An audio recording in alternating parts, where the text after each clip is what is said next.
आदाब नाज़रीन, हम सबसे पहले रमज़ानुल मुबारक की अपने नाज़रीन को मुबारकबाद देना चाहते हैं और तहे दिल से हमारी पूरी टीम के तरफ से रमज़ानुल मुबारक की मुबारकबाद हम पेश करते हैं।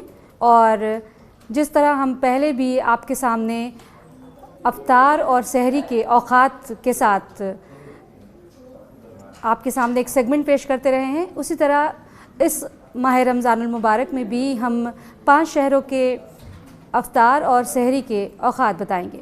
तो सबसे पहले दिल्ली की बात करते हैं। दिल्ली का अफ्तार का वक्त है 6:14 और सहरी का वक्त है 5:37, जबकि मुंबई की अगर बात करें तो 6:40 अफ्तार का वक्त है और 5:51 पर सहरी ख़त्म सहरी का वक्त है।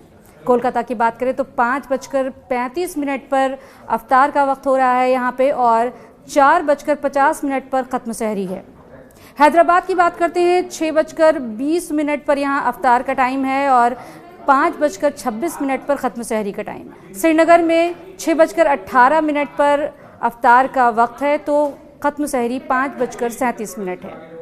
इसी के साथ हमें दीजिए इजाज़त और आप देखते रहिए हमारा चैनल न्यूज़ 18 उर्दू।